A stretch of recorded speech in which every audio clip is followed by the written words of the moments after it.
Hello everyone and welcome to today's WorkSafe Month webinar, Healthy Conversations from the Inside Out. I'm Stephanie Morawski from WorkSafe Tasmania and I will be your moderator today. Before we start, we ask that you take a moment to read the following slide about information received today.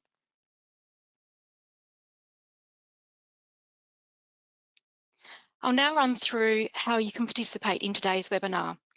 Questions will be addressed at the end of the presentation. However, please use the questions window on your control panel to type and submit questions at any time during the presentation. There is also a work handbook which you have received prior to this webinar. It is also located in the resource section on your control panel. Only presenter webcams will be used today, and then finally today's webinar is being recorded. I would now like to introduce today's presenter, Anne Watley-Dale from Live Present. Anne is a wellness and communications specialist and the founder owner of Live Present. She is a coach, trainer, consultant, mentor, writer, blogger, speaker, former equestrian, not so sure she still is triathlete, and a mum, her most cherished role.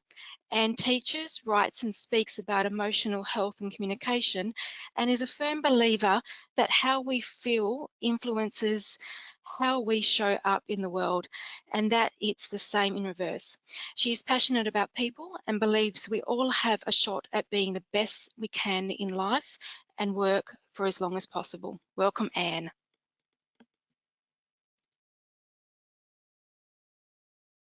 Thank you, Stephanie, and hello, everyone. It's good to see you today.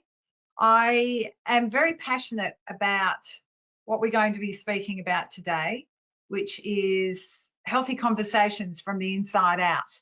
The reason why it's conversations from the inside out is because there is such a link between communication and our emotions, and it's something that often gets missed or gets taken into a one-dimensional. We can put our emotions aside and our communication is just going to happen anyway. So what we're going to have a look at today is really based around one main statement, and that is that who we are and how we are impacts what we do and how we do it. Now, you will see that there is a workbook that's been supplied. If you've already printed that out, that will be really helpful for you to work through the notes that we've got in the slides, and there's also some additional information in there as well. So if you haven't printed it out and you have a chance to do that or get someone to do that for you, that would be a real help. Otherwise, just make some notes along the way and you can go back afterwards. So yes, who we are and how we are impacts what we do and how we do it.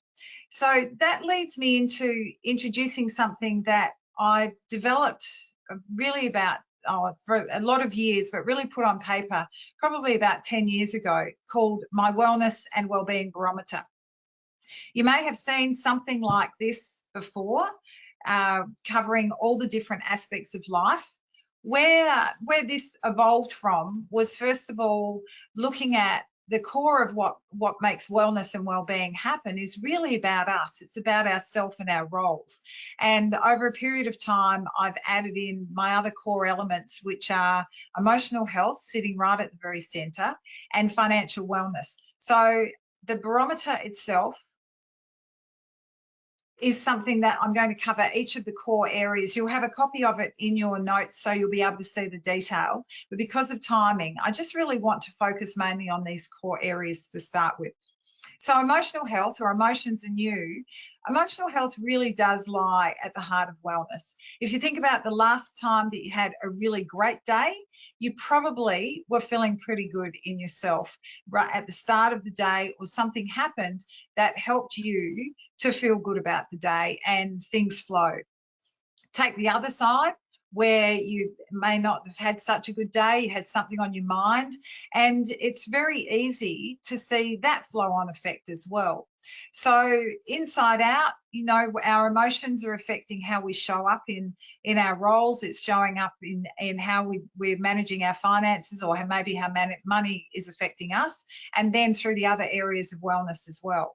So sticking with emotions at the moment, we have lots of emotions that we express, and we talk about lots of emotions as well, especially at the moment. We've got anxiety is one of the emotions that is very prevalent in our world and also in our language, as are things like depression, anger, happiness, sadness.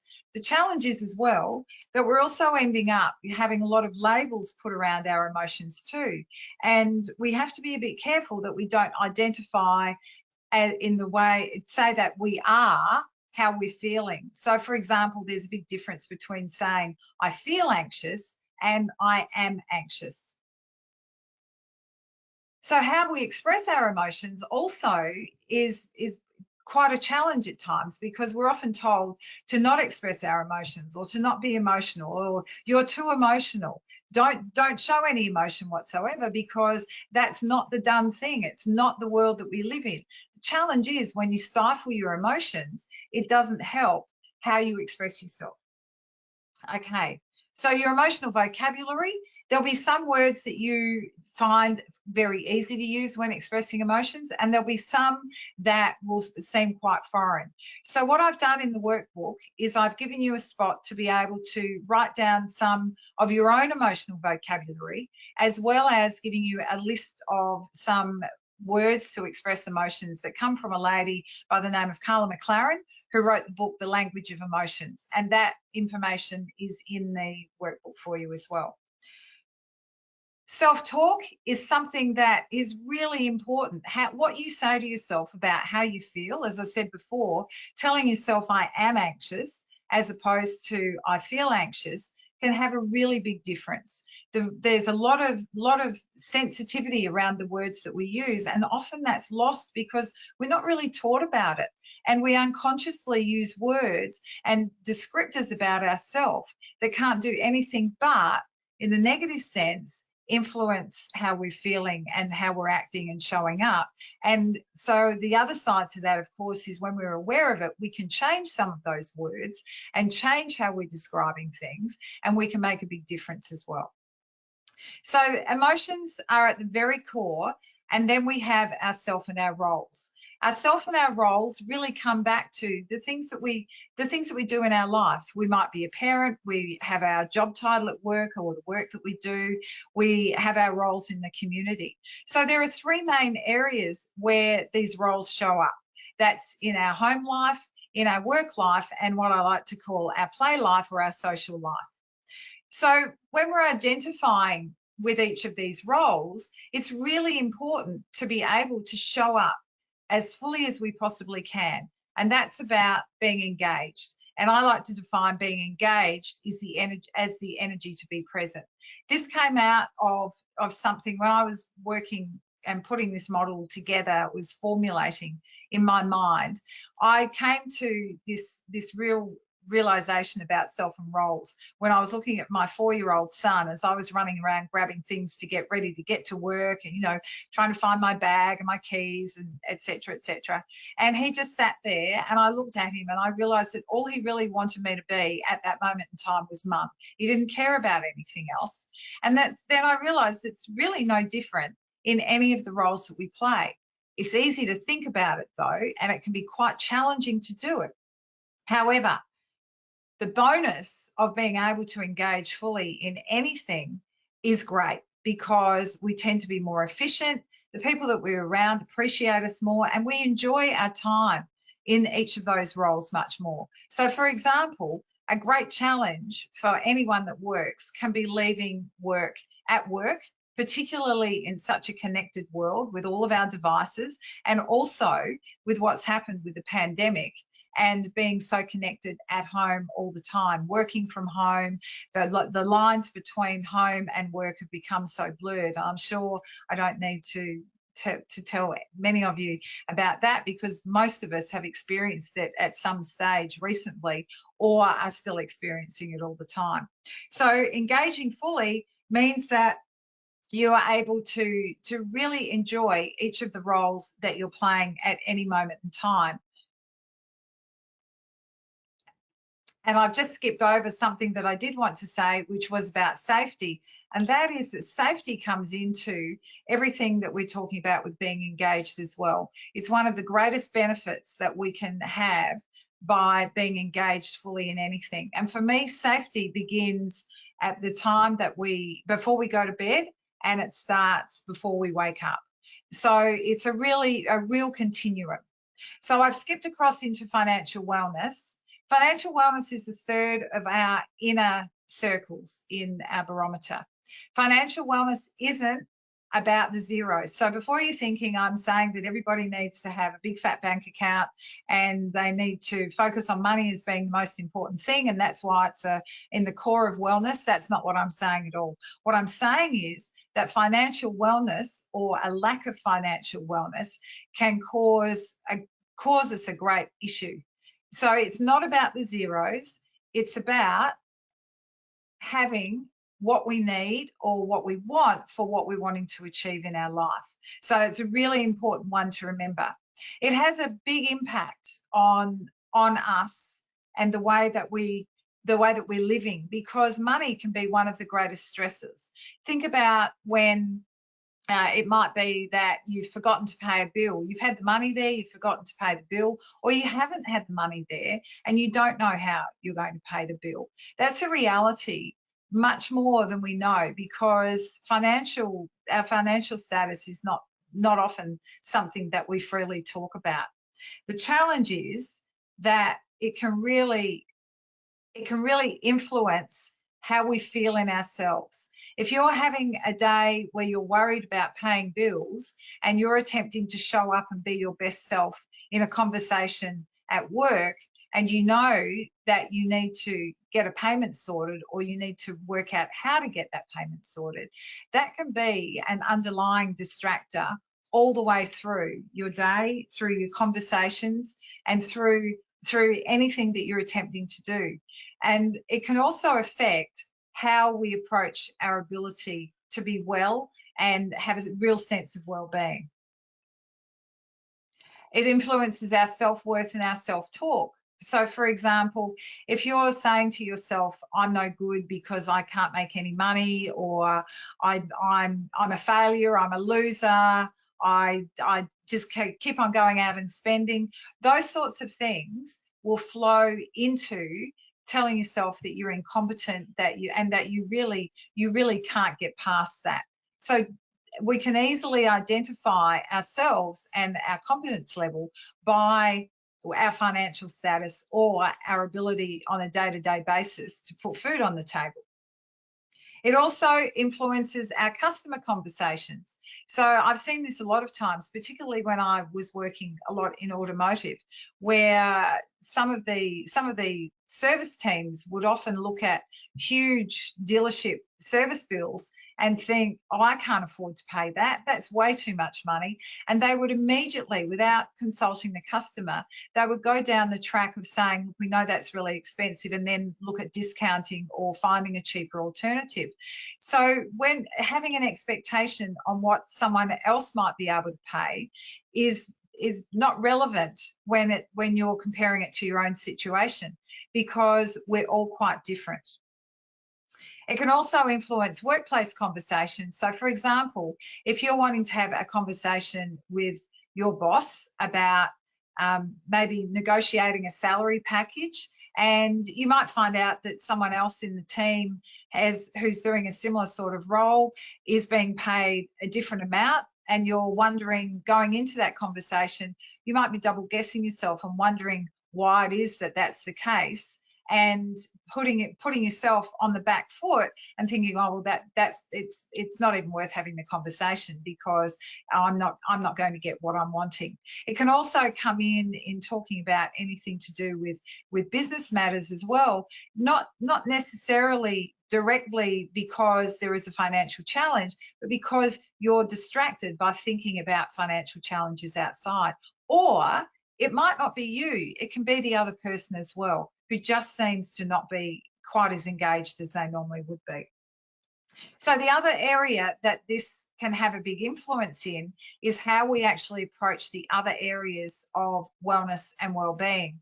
So if you look to the outer circle on the barometer, you'll find that there are a number of life areas listed. One is our physical wellness and well-being, and that's particularly important. I've isolated that or kept it separate at this stage because I stumbled across an ABC show that's airing on Tuesday nights, which I believe is called um, it's something to do with living younger. Its title escapes me right now. I knew that would happen. But what it does is it actually talks about how important the exercise is right across the board for every aspect of our well-being, our emotional well-being, obviously our physical well-being, our social well-being, and everything in between. So if you do get a chance to find that program, I think it's on 9:30 tonight on the ABC. It's really interesting. So moving on to the other life areas, the other areas include our family time, our social time, our learning, intellectual knowledge time, and our spiritual time. Although those areas are really important in our whole well-being, and the reason they're on the outside of the barometer is because whilst they're extremely important, they are affected by the other three core areas. So, for example, actually looking after ourselves can become a money equation if we're not careful, or purely by a state of economics. And if you're needing to put food on the table first and foremost, and then you're looking at, well, yes, I'd love to be able to go and have a massage. Well, the massage is likely to have to be foregone to be able to have food on the table. And that's a reality for a lot of people. So what I like to say about that is allow this barometer, allow this flow to happen from the inside out and the outside in, and be able to make sure that by understanding how our emotions affect our roles and affects our financial wellness and vice versa, how all of those things affect our life areas as well. And by the way, when we're not feeling as good as we could physically or socially, for example, even just going out for a walk, just being able to go out and get some fresh air, that can have an enormous effect on our emotions. And so that's where all of these things work from the outside in as well. Okay, so the inside out and the outside in for the barometer, I guess you can think about, if you think about it this way as well, when we're tackling how emotions affect our communication and what we're covering today, that really is a very two-dimensional or three-dimensional look at things. When we're looking at conversations by themselves and the different elements of a conversation, that's really working from the outside in and looking at a bit more of a one-dimensional view until you get to the core. Okay, so is it possible to feel in charge when we're thinking of all these different things that are going on around us about our emotions and how we're feeling about things? Well, it is possible to feel in charge. And that's why I wanted to introduce this diagram to you right now, to show you that there is some hope that whilst it often feels like things happen to us, we're actually able to feel more in charge, even in total chaos, than we might think. So just quickly, again, this diagram is in your workbook. The main elements of this diagram, which I like to call the excitement cycle, are first of all, excitement, where generally you can think of excitement as when something is new or fresh. Think of this in terms of starting a job. It's that first day on that job, or the first period of time in the job where everything is new and you're excited, you're exploring what the possibilities are. It's all about possibilities. And then the next stage we get to is reality. Now, excitement can't exist by itself because otherwise it's a very artificial state. A paradox of life is that everything changes all the time, so nothing is constant and things will change. Even the things that we think are constant still change. So reality is what balances out excitement. And reality is where we sit and we have a think about what it is that, you know, might be troubling us, or why suddenly in this new job we've hit a bit of a brick wall when it comes to the technology, or maybe some processes that we need to learn. And suddenly this excitement turns into the hard grind. The challenge is that reality is probably the most important part of the cycle, because it's where we start questioning things, and we're much more likely to learn by questioning things or reflecting, or if something goes wrong, than we are when we're in that happy, everything is wonderful, it's like a kid in a lolly shop type of place of excitement. So from there we move through, we can cycle into excuses and blame if something's going wrong. Now, I say we can do that, which is this whole red arrow of circle, because when we start heading into excuses and blame is when we're not feeling in charge of things, when we're not taking responsibility for what's happening, or for our part in what's happening. There are, of course, times when things happen that are valid and they are actually reasons. So, for example, running late for work because you slept through your alarm is not necessarily a reason, unless you slept through the alarm because the power was off and you had, your alarm is an electric alarm. So excuses and blame, if we come back to them, if we move through excuses and blame and put the responsibility and feeling in charge onto someone else's shoulders, then we're probably going to experience some sort of conflict as well before we end up being back feeling good about things. You can sort of think of this as clearing the air. Okay, so if we want to feel in charge and we want to cycle between excitement and reality, and something is going wrong, or we're a bit uncomfortable about something, there's something that we need to address, then we can actually confront that situation and feel in charge by addressing something before it turns into a conflict. So there are some notes the diagram is in your workbook. If you have any questions about that, please put them into the chat and we'll make sure that we get that answered, because I've gone through that fairly quickly now. So the main thing is we can feel in charge. It's about taking ownership, and it's not about thinking that we can always be in charge, because there's a difference between those two things as well. Okay, so now we're actually going to have a poll. I've got 3 questions for you all, which Stephanie is going to manage. The questions are based around you thinking about recent work conversations, including meetings. And our first question is, have you left any important conversations feeling annoyed with yourself for not saying what you needed to because you double guessed yourself or lost your nerve? And I think, so you have the Yes, so the opportunity first poll has come sorry. up, Anne.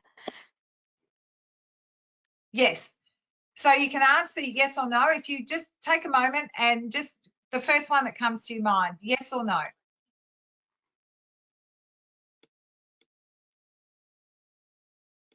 So we'll close the poll in a few seconds.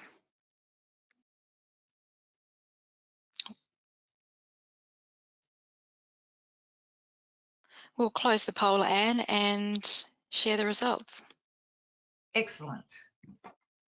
Okay. Thank you. Okay, so 74% have said yes. Okay. Thank you for that. Now what I'm going to do is I'll come back to the answers shortly. Okay, so question number 2. Have you left any conversations feeling misunderstood? So you might have said what you've wanted to say, you just don't feel that you were understood by saying it.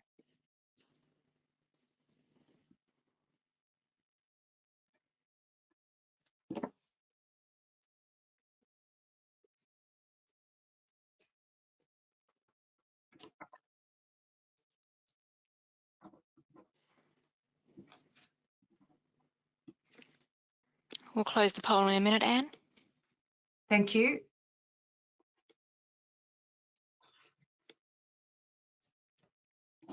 We'll close the poll and share the results.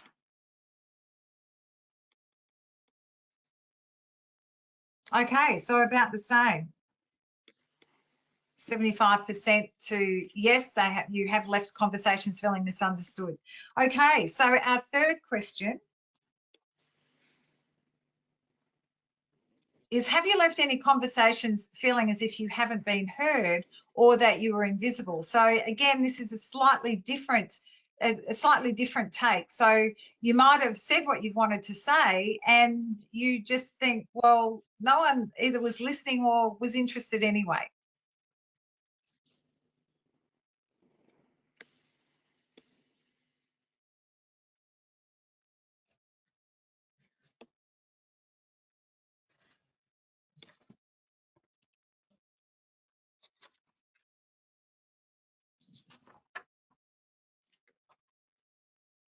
We'll close the poll in a minute.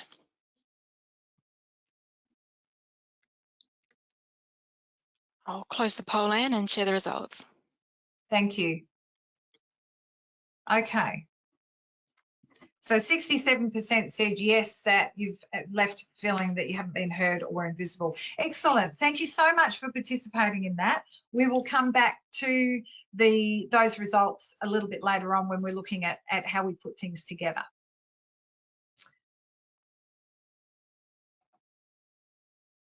Okay, so now what I want to do, now we've had a look at the barometer and we've got a little bit of a gauge on what's happening in conversations, I wanted to move into some other areas, starting with communication. So communication, of course, is really simple at face value. It's about one person sharing some information and another person or a group taking that information in. So it's a dynamic process that moves between senders and receivers. So right now, of course, I'm the sender. When Stephanie was talking, Stephanie was the sender. So right back to basics for a minute, listening and hearing. We know how important they are. We know the phrase that, you know, we need to listen twice as much as we speak because we have two ears and one mouth. So the challenge is, how do we do that effectively? And when we've got underlying conversations running in our mind or uncertainties or as I said, the self-talk that might be around not feeling good in yourself or financial challenges or I'm having a really bad day and I'm not feeling competent, those things will all have an impact on how we hear. Responding versus reacting is something else that is so easy to not get right in some situations. Responding, you can think of responding as being thinking before we act, and reacting is the other way around. We act before we think. Responding tends to be where we consider things, where we think things through. We might take a pause while we think about what the best response is, whereas reacting is a bit more off the cuff. And sometimes, no matter how careful we are, and no matter how well versed we are in the importance of responding, not reacting, it can be very easy to slip into reacting when we don't mean to. Verbal and non-verbal communication also play a part in how we communicate. And you might be surprised to know that between 70 to 93% of our communication is non-verbal. It's not what we say, it's how we say it. It's our body language, our eye contact, our tone of voice, a pause that's too long, or jumping into a conversation. Although, just about jumping in doesn't always mean someone's being rude or not listening. It can also be that they're really excited about the conversation and they're just wanting to share. So sometimes, you know, it's about putting things into context as to what something might mean. And that's like body language. You know, if someone crosses their arms, then they might be cold, not necessarily closing off. So you don't take necessarily one signal. You actually look at a number of things together to interpret how someone is responding to you. Now, I've put a phrase up here as well, just to expand on the importance of tone of voice and what we're saying. And it's the phrase, it's the sentence, "I did not say he beat his wife." Now, I've said that without putting any tone into any specific word. depending on where I put the emphasis, that will come up with at least 7 or 8 different meanings. For example, I did not say he beat his wife, which means I didn't say it, somebody else did. I did not say he beat his wife can mean, well, I didn't say it, I might have implied it, and so on. And the interesting thing here is the word beat. There's an expectation that we also have around things that we say or things that we hear. And the interesting thing, I could have done a poll on this one. The interesting thing is, what do we think the word beat means in this sentence? Most of the times I use this as an example. It comes up that people are thinking about, sadly, are thinking about a physical beating someone up, when in fact it could be as simple as beating someone in a race or a game of cards or something like that, something that's much more civilized and much more acceptable, if you like. So, think about tone of voice and where you're putting the emphasis on words, and think about all of the non-verbal cues that you use when you're communicating anyway. And as we're working through, if you think, gee, there's something that I've already picked up, maybe it might be that I rush what I say, or I don't keep eye contact because I find it uncomfortable. Jot those things down in your workbook as well.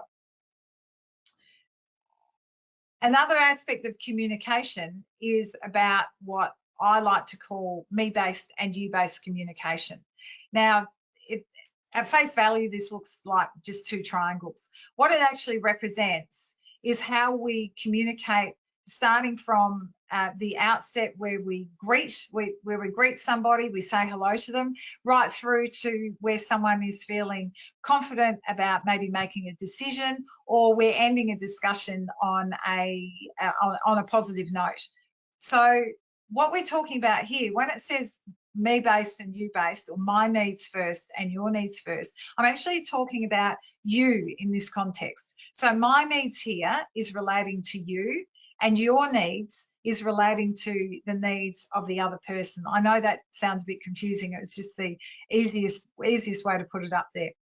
So when we focus on what you want, you as being on our triangle here, which is bigger at the base, what we're doing is we're often not intentionally, we're rushing from hello, how are you, right through into the reason why we're talking to someone.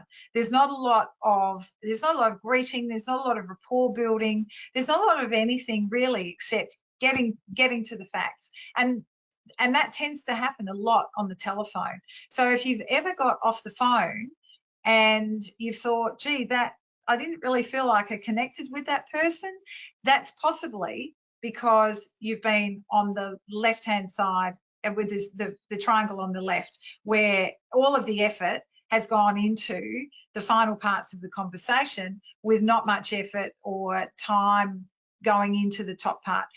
I say time reluctantly because in essence, this side takes more time to go through a conversation than this side does, which I'll come back to in a second.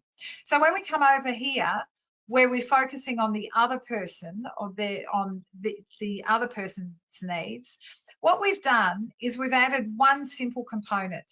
And you might be amazed at how simple this is, but adding the question, how are you? Or something like that. How are you? How's your day going? What's your day been like? Whatever is natural for you, that totally changes the shape of the triangle. It inverts it, because what's happened is the effort has gone into connecting with that person, not just down to the business at hand.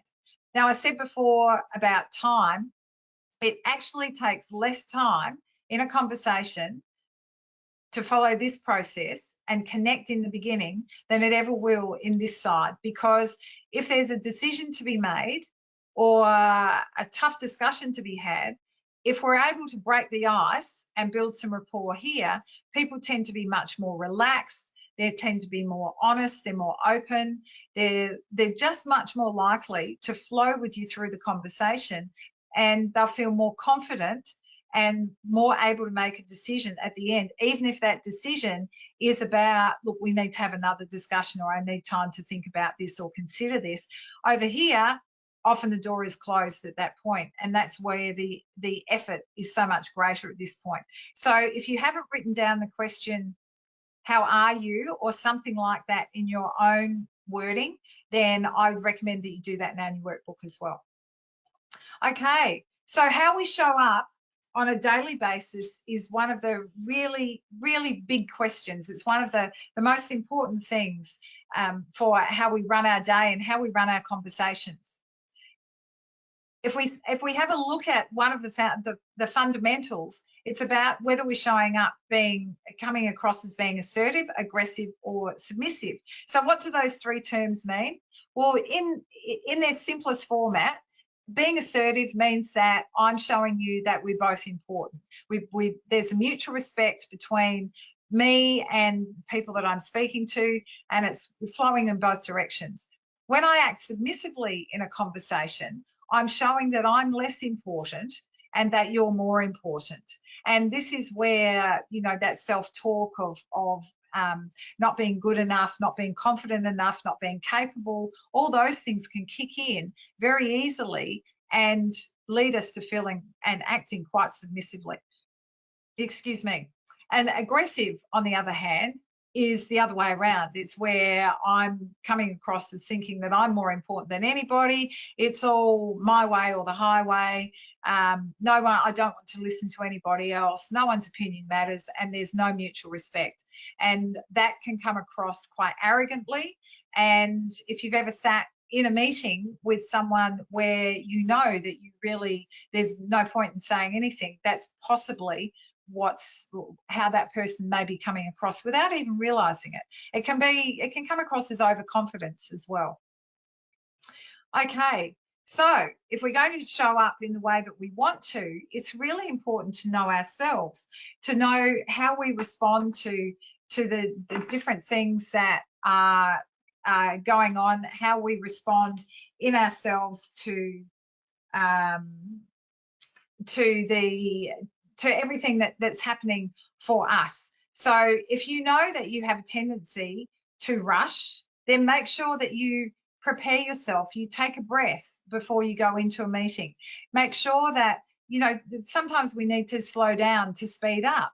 Sometimes we need to just be able to say, you know what, I don't feel confident walking into this group because you're normally unprepared. So prepare better than you normally do.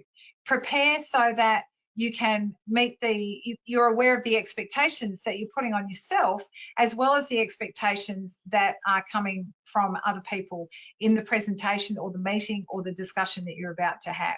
And make sure that if you have to know any subject matter, that you know that subject matter as well. And the last one, which I'll just go back to for a second, is, sorry about that, is being engaged and present. So how we show up is about how we view ourselves, how we're putting ourselves in the meeting, and whether we are showing a mutual respect for everybody there, knowing how we operate in ourselves and being able to manage our own approach, being prepared for the meeting, being prepared for the situation, and being prepared around expectations, and also being engaged and present, making sure that where we are is where we truly are. So that comes back to what we were talking about with our roles that we're playing in life as well. So how do we do that? Well, when it's challenging, it can be really, really hard to put all of those things in place.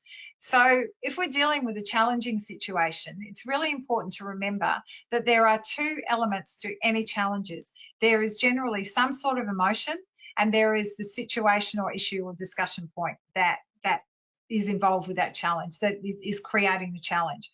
So to define a challenging situation, I basically say it's anything where there's even the most minor amount of emotion attached, from a minor amount of frustration to full-blown frustration, anger, upset, hurt, whatever it might be. So the important thing here is to say, let's park the emotion and see if we can focus on the situation, issue, or discussion point in a rational way where we're responding as opposed to reacting. And the way that we do that is that we clarify what it is that we're actually talking about, what the issue, discussion or situation is. Now, I've got two questions here. I've written the question, how do you mean, versus what do you mean? Now, the interesting thing is there's only one word difference. And yet, if you think about those two questions, they come across very differently. What do you mean can often be quite confrontational, whereas how do you mean is much more of an inquiring question and put with the right tone and body language. So, for example, how do you mean is very different than saying, how do you mean? That can, using that question properly, can end up helping you to move away from the emotion, get very clear on what the other person is saying before you start responding. And it means that you will be able to respond as opposed to react to what someone might be saying. It all comes back to empathy as well. Now, I mentioned empathy before with emotions.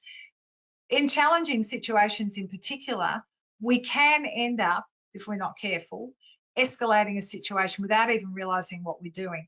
And that often happens when we don't have clarity to start with, and then we don't back up that clarity with an empathy statement, which is something like, I understand why you'd be feeling that way. Now, again, I've put the question, I know how you feel, as the first. I've put the statement, I know how you feel, versus I can understand why you'd be feeling that way. There's a lot wrong with saying, I know how you feel, which I'm sure a lot of you are aware of. And a lot of it comes back to the ability for someone to say, how would you know how I feel? If a woman is talking to a man about something and a man says, oh, I know how you feel, well, it can be very easy for a woman, or the other way around, to say, well, how would you know how I feel? You're not me, you're not a mother, you're not a father, you're not in this role, whatever it might be. I know how you feel doesn't have the same level of empathy or understanding that's saying, I can understand why you'd be feeling that way, or something like that. Now, these two phrases are very important, because before we get to answering or dealing with a situation or an issue or a discussion, these two will help you to get more clarity so you know what you're talking about. So starting with how do you mean, and then engaging with empathy and saying that you can understand why someone would be feeling that way, can be really important to just keep on drilling down and saying, I do understand that we need to get a resolution here, and I'm on your side.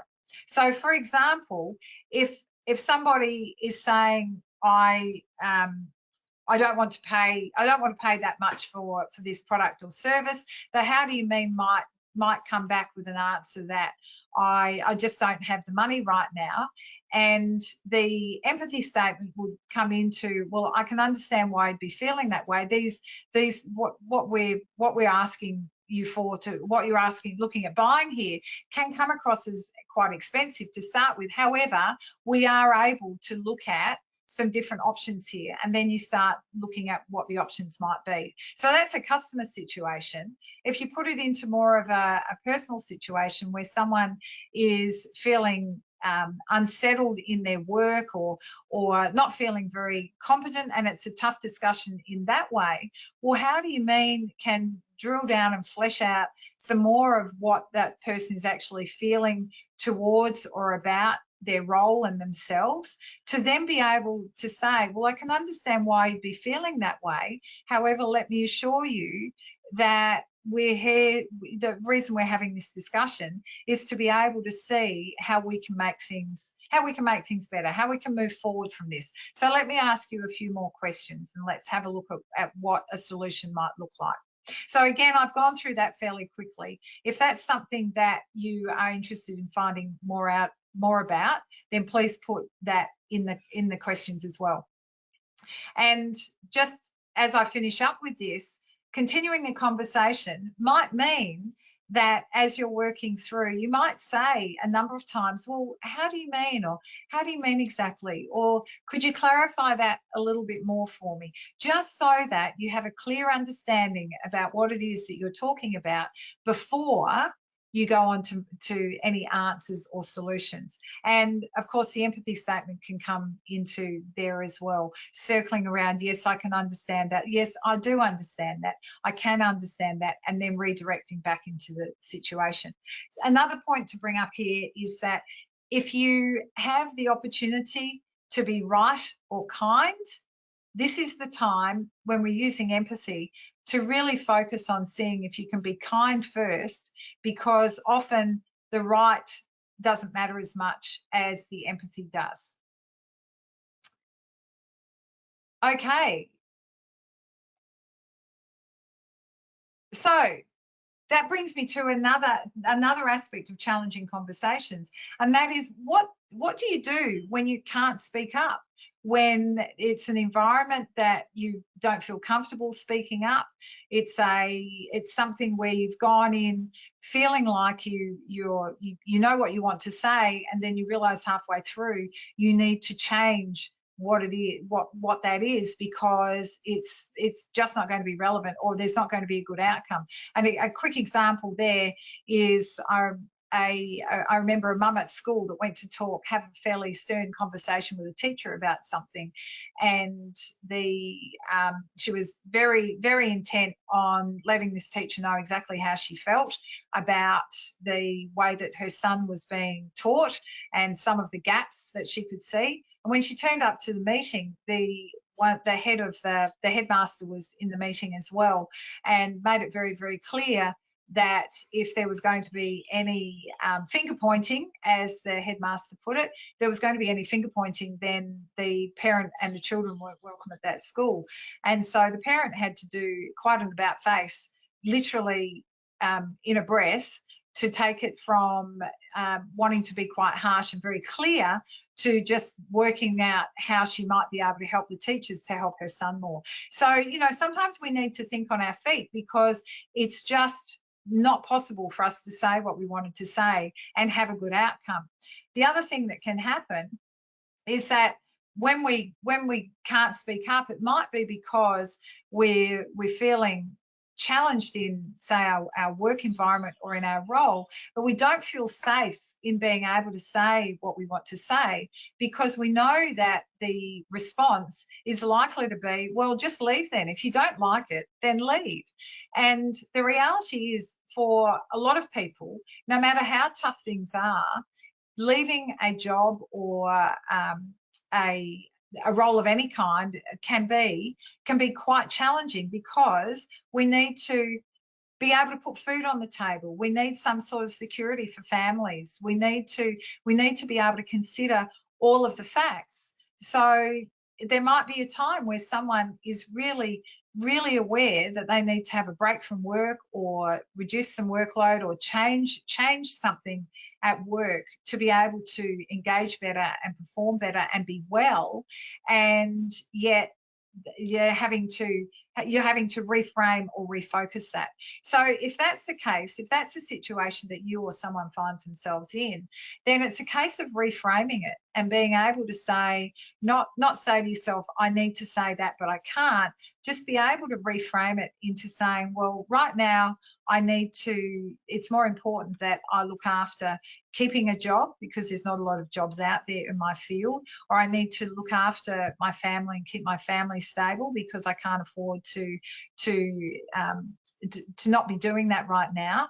And so you reframe and refocus and put it into context of saying, well, this might not be what I want to be doing or where I need to be right now, or I do need to have that conversation. It's just not the right time. I need to pick my moment, and I need to just take care and be okay with that. Okay, so how do we bring it all together? Well, first and foremost, we had our poll results, which showed that 76% said that you have left a conversation, an important conversation, feeling annoyed with yourself for not saying what you needed to because you double-guessed yourself or lost your nerve. 75% said that they felt they've left the conversation feeling misunderstood, and 67% said that they've left a conversation feeling as if they haven't been heard or have been invisible. So what do we do with that? How do we overcome these things? How do we flip the figures around so that it's more the case that we leave a meeting feeling that we have said what we need to say, that we leave conversations feeling that we have been clear, that we have been understood, and that we leave conversations feeling that we have been heard and that we are visible in the conversation? Well, it takes looking at the things that we've covered so far, being able to put them into action and being able to work with them to be able to create our own recipe and our own action plan. Because each of those things, each of the reasons behind why we feel annoyed when we don't speak up, or we feel misunderstood, or we feel invisible, can come back to different areas that we've covered, that and often linking straight back to emotions. So to put the learning into action, learning and listening is great. It's the action that will always make the difference. So what I'd like to ask you is, what is the one thing that you would like to do better starting today? And write that down somewhere. If that's coming back to, keep it simple. Keep it as simple as you can to start with, because when you keep it simple, it helps to make it easier to see a change, and then you spur it on to make more changes. So, for example, if you go back to the poll question, and the one thing is that you want to be able to walk out of conversations feeling more confident, feeling like you've said rather what you wanted to say, rather than stumbling across it. So yes, feeling more confident about speaking up. Then put that down and have a think about how what emotions are underlying the conversation that you're having, or that you attempted to have. Were you double guessing yourself? Was the self-talk saying, look, they're not going to listen to me, they're not going to give me what I want? Go back and have a think about each of the things that we've explored to see whether you can identify, or how you can identify what one thing you might be able to address to change that. And that comes into how will you do that, of course. So you've picked your one thing, how will you make that change? So what I've done in the workbook, you'll see that there is an action plan, and the action plan outlines the keys to be able to make some changes. Action plans are pretty simple. There's some notes on page 10 of the workbook, and on page 11, there's an actual outline of the plan, which really is almost a blank page for you to fill in. It relies on two main things. One is that you define or describe what it is that you want to address, change, transform, and then putting together 7 simple steps. So it might be something like, for example, you might say the first thing I need to do is learn to think before I open my mouth, and that might be point 1, think before I speak. Another one might be taking a pause when I've listened to someone, and so on and so forth. The aim is, in the action plans, is to keep things simple so that you can see a result. Okay, so that's all well and good. Anything that we want to address in an action plan involves the challenge of change. And if you've ever gone to change anything, to break a habit, to form a new habit, you're probably aware that it takes about 13 weeks, they say, to be able to form a new habit. And sometimes our habits and our ways of doing things can be very ingrained, and they take a lot of repetition. So what this model does here is it says, if you're thinking about where you are now in your current reality, and you're thinking about where you want to be, how you want to operate, how you want to show up in the context of what we're talking about here, and that's your preferred reality or dreams and passions in a bigger scale, to get from here to there, there's tension, there's pain, there's challenges, there's all sorts of things that will happen. Now, we know that change is something that is constant, and the only way that we're going to deal with it is by having a certain mindset. So first of all, doing something different is good. It's great. If something feels different, if it feels uncomfortable, well, then that's because it is different. So rather than shying away from it, be able to embrace it.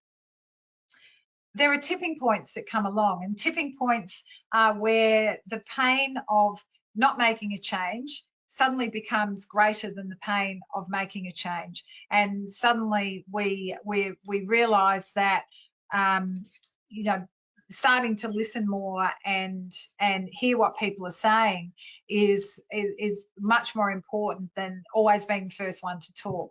Or it might be something as simple as turning off your phone at a certain time of night, or not checking emails after a certain time. You might say, oh, I can't do that because, it's going to be really important. Then all of a sudden something might happen. It might be a family situation, or it might just be that you get fed up with the fact that you realise that you can actually disconnect, and your co-workers, your boss, customers, clients, they'll still survive, because what you're doing is setting a boundary as well. And the last point that I want to mention here is that knockbacks, courage, and seeking out the uncomfortable, they're all a part of making changes. You are going to experience knockbacks through life. It's not what happens, it's how you manage what happens and what you get out of it that makes a difference. Having courage to be able to face the things or do things differently is a really big thing. And allowing yourself to be uncomfortable is the way that we grow as well. A bit like muscle training, or strength training rather, at the gym. You don't get strong muscles or build muscles by only working to where they feel a bit of pain. Strength training and building muscle is about continually tearing muscles and they rebuild. Well, in a simplistic form, it's a bit more complex than that, but that's simplistically what it is. So where do we move on from here? Well, for the final word, I wanted to just come back to is a phrase. There's a lot of versions of this, I found out, of Eleanor Roosevelt's quote, rather. Yesterday is history, tomorrow is a mystery, today is a gift. That's why we call it the present. The present is really the only place that we ever are. Whether we like it or not, the things that have happened to us in the past are there for us to reflect on and move forward from. They're there for us to learn from, not carry with us as much as possible. And life is an interesting journey, and it can be really hard sometimes to let go of the things that have happened, because they're significant, traumatic, a whole range of scenarios that can happen that teach us and get us to where we are today. The challenge is that when we don't live in where we are now and focus on where we are in the present, we can go into conversations bringing in things from the past. A mindfulness technique is very much about being able to be in a conversation that might have the same people, the same environment, maybe even what appears to be the same discussion about to happen, but acknowledging that it is an individual first-time conversation in this moment. So whatever has happened with that person in that sort of discussion or in that sort of environment before, this is a different time. So you can respond differently than you've responded in the past. So for example, if you have a co-worker or a family member that you're often in conflict with, or there's an uneasiness in the conversation, if you go into a conversation bringing all of that from the past into the current conversation, that's going to create a challenge this time around as well. So go into each conversation fresh. And last but not least, look after yourself to be the best you. Take that time out. Allow yourself to take a breath where you need to. Be kind to yourself. Respect yourself. And work out how to manage your emotions so that every interaction that you have is managed as well as possible from the inside out. And now Thank you. Yep, now we're good for questions. And so if anyone does have any questions for Anne in regards to her webinar today, Healthy Conversations from the Inside Out, please submit those questions via your questions window on your control panel. And we do have one question that has come through, Anne. It is me-based and you-based. Any suggestions on how to build that rapport, trust via email? Yes. Well, as a simple answer, always start off your email with something other than what you're writing about. So, how's your day going? Happy Monday. Did you have a great weekend? I saw your team won on the weekend, or something that's a bit personal, not overly familiar. It takes a bit of art sometimes. Even how you start off, whether it's hi, hello, and do it like you would if you were speaking. So write as if you were having that conversation over the telephone. All right, thanks, Anne. Another question. What is the best direction to take when you are faced with a staff of 80 to 90 and there is some baggage of interaction and trust? In relation to how that group has interacted historically, I'll take that's what it is. I'm thinking I'm face to face here at the moment. Look, I guess the biggest challenge with that sort of situation is to be able to find out where the trust issues and where the challenges have come from. And this is very much about getting that clarity before you can even start going into looking at any solutions or answers. The tendency can be, when we don't ask the question, how do you mean, for clarity, or when we don't seek out those answers, the challenge can be that we will be reactive because we'll make an assumption about what we think the historical reasons are behind that lack of trust or interaction challenges. All right, thanks, Anne. There's still time to submit questions via the questions window on your control panel for our presenter today, Anne Watley-Dale from Live Present. And if you would like to register for any further WorkSafe Tasmania Month webinars or in-person events, please head to worksafetas.gov.au to register. Excellent. And also to remind everyone, the workbook which Anne has been taking you through the presentation is still in your resources panel on your control panel. Please download that before you leave today's presentation.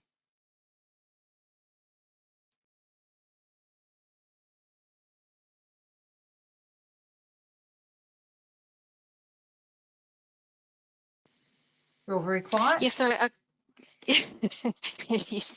So a question has come through, is this session being recorded for future viewing? Yesterday's webinar has been recorded and will be made available on the WorkSafe Tasmania YouTube page. A question, Excellent. Anne, when you feel you're being ignored, what is the best way to approach the issue? Look, that's always an interesting one.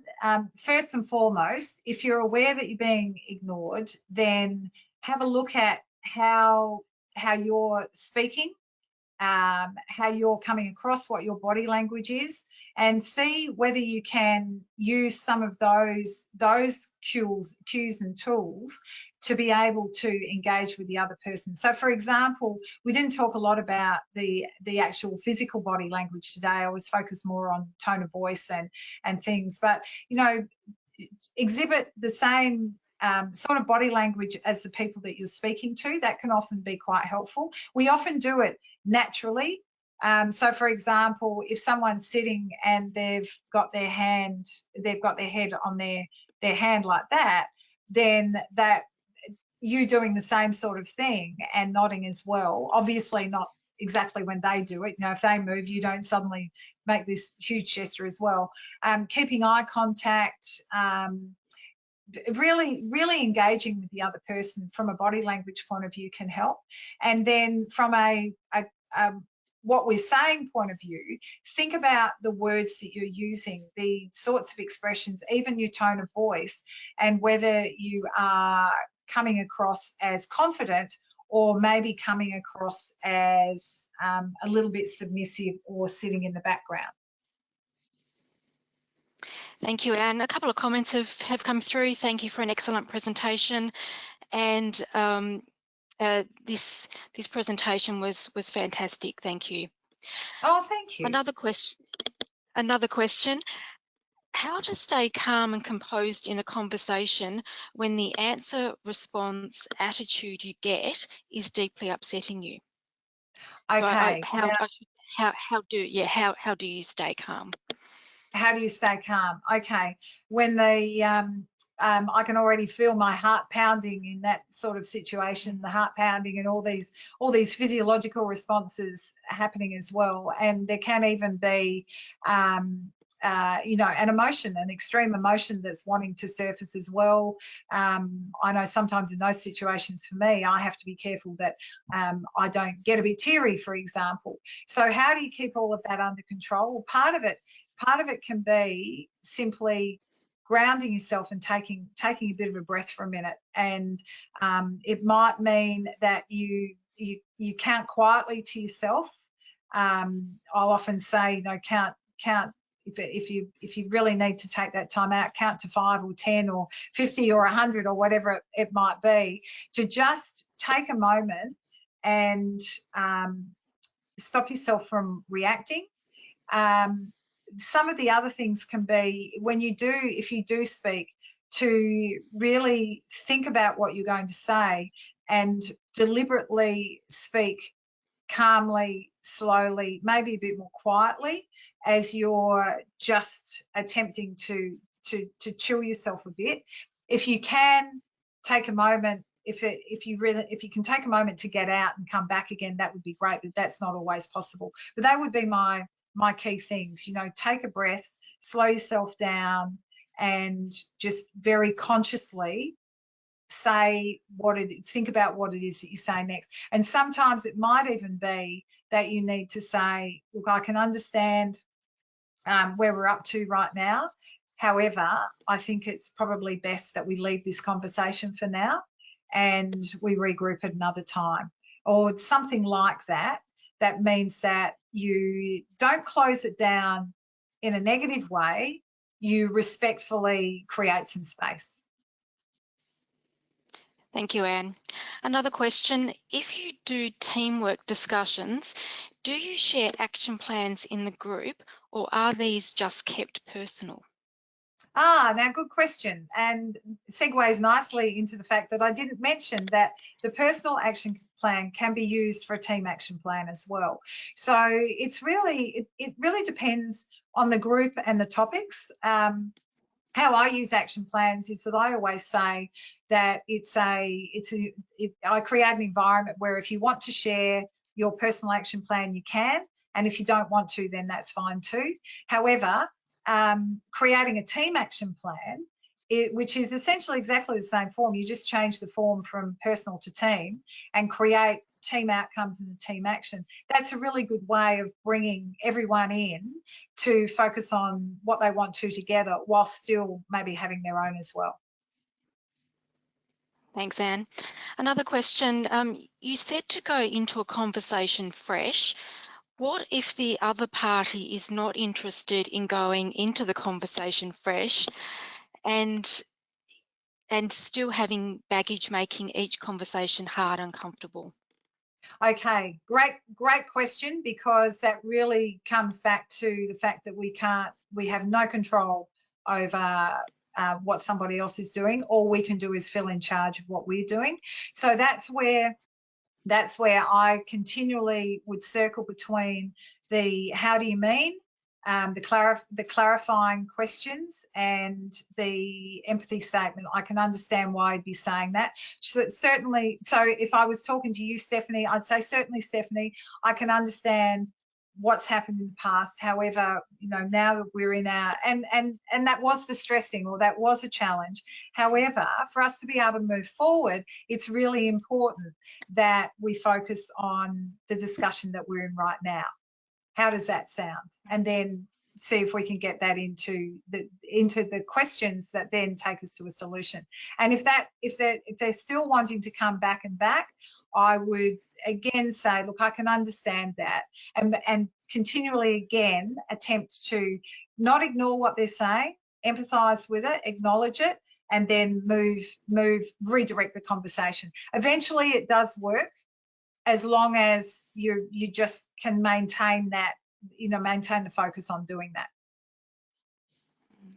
Thanks, Anne. A further point to that, what if the response is always, that's how we've always done it, when you are always trying to clarify something?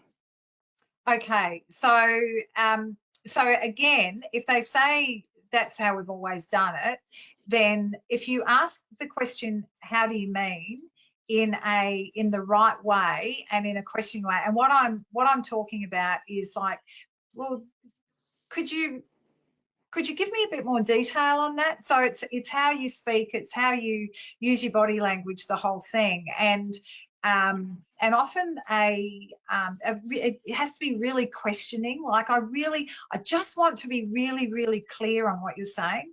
Now, a lot of people will say to me when I say that, they'll say, oh, well, they'll just come back and say, well, because we've always done it that way. The reality is that often they will add more detail, which gives you more to work with. And it might be, look, we've always done it that way. I'm sick of people like you coming in and, you have these fresh ideas and you want to do things differently. And in a year's time, it'll all be exactly the same. So that's one thing.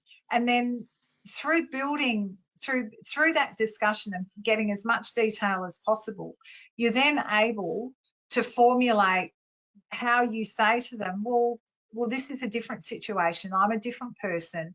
This is a different time, or lots has changed. So let's see. How about I hear very clearly what you're saying. How about we give what we're looking at doing differently a go, and then when we've given that a chance, let's see where we fall from there. All right, thanks, Anne. And then further coming through, what if they appear to be agreeing, etc., but no change results, feel as though they are smiling and nodding to get you off their case? Okay. So this is a bit like someone that walks into a shop and they're looking for something, and the shop assistant says, "Can I help you?" And you say, "No, thank you, I'm just looking," even though you wanted to buy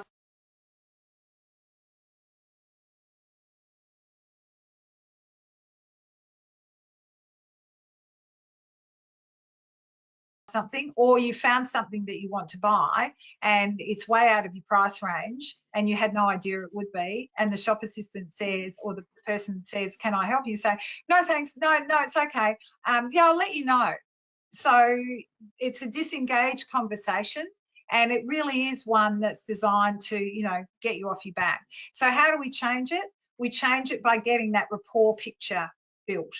So this comes back to the me-based and the you-based, and starting off any conversation with that rapport and trust building. So, for example, you might find in the conversations that are very much you-based, based on what the other person's needs are, there might be a lot of time spent on talking about things other than the work situation, or the matter at hand, so to speak. And I'm not talking a lot of time.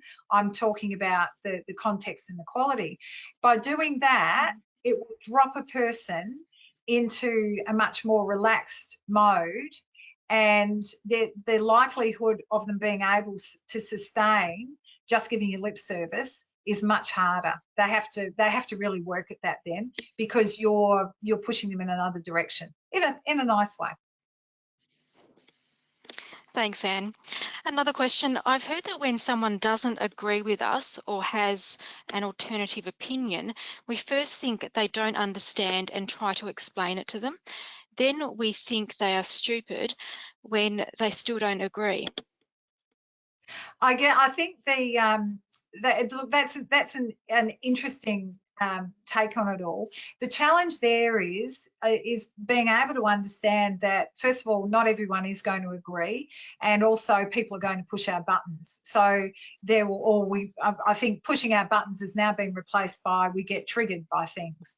The reality is that there are times when we just need to recognise those two things, that we will just never agree, and so that's okay. Let's agree to disagree. There's nothing wrong with them. There's nothing wrong with me. They just have a very different opinion.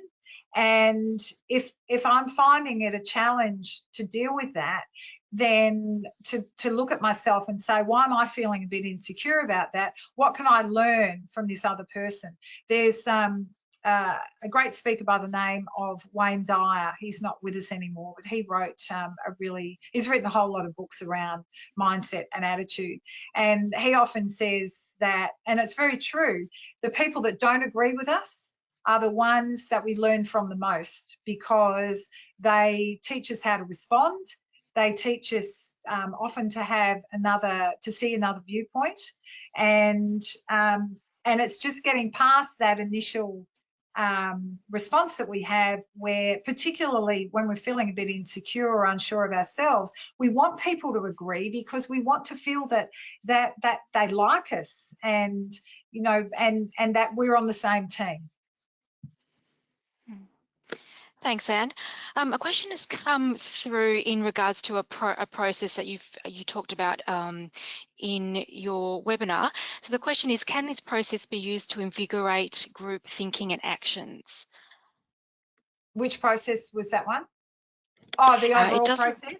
I would say the overall process. We'll say the overall process. Look, I think so. I mean, I like to. Well, I know that through some of the things that we've talked about today, particularly looking at this very simple snapshot on how to deal with challenging situations and pulling out two of the core issues, that's really disruptive. It's different. There are a lot of elements of this sort of process that people don't like. People don't want to think about how emotions play a part. I developed everything that I've developed and I work with, I've developed through the experiences that I've had and through putting things into practice in workplaces, and some really challenging workplaces like automotive dealerships, which are can be very ingrained in the way that they think. So I think knowing what it is that you want to achieve, being able to chunk it out and work out where your starting point is and chip away at things. I'm a great believer that you're much better off having very short bursts of doing different things or reinforcing different things over a longer period of time, that has a lot more impact than throwing a whole lot of information at people all at once and then expecting them to take it on board. Because as you disrupt, as little things get disrupted or shifted on an ongoing basis, gradually it all adds up to an overall change. So it always takes longer with a bigger group of people. However, it is possible, and the rewards are great. Thanks, Anne. Another question, how can I accept and make peace with a conversation outcome answer that isn't the one I wanted or expected? How to deal with the upset or disappointment? Okay, so part of that is managing your expectations. Maybe you didn't.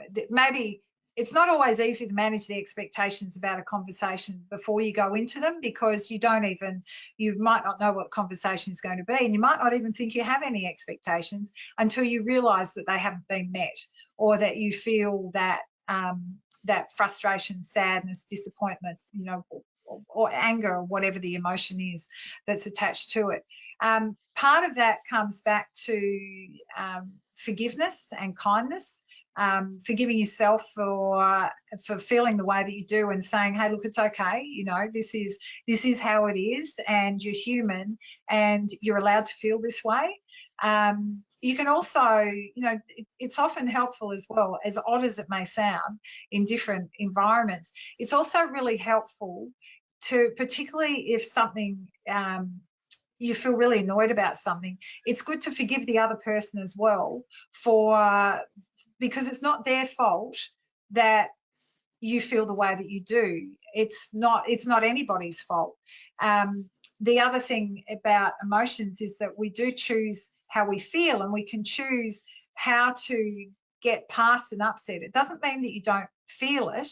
What it means is that you allow yourself to feel it and get past it, as opposed to ignoring it and shutting it down when it will just come out somewhere else. So being kind to yourself, having some forgiveness, maybe thanking the other person in your own mind for the fact that that you now know exactly how they feel about something. You don't like it, however, you're very clear, and then doing what you can to move forward from that. Take the learning from it and leave the rest behind.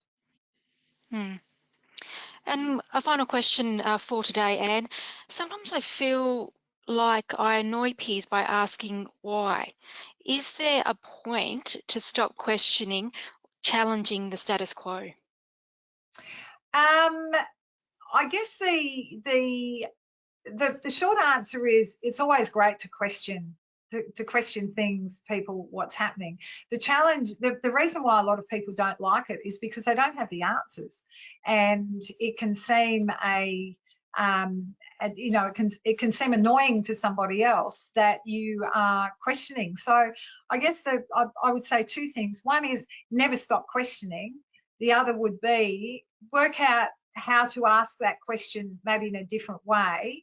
So, for example, even throwing in, instead of a why, throwing in a how do you mean, or tell me more about that, or I'm curious about this. So be more creative, and maybe intersperse the questioning and the desire to to question things. Just do it in a slightly different way, so that it's almost more palatable to the other person, people. All right, thank you, Anne.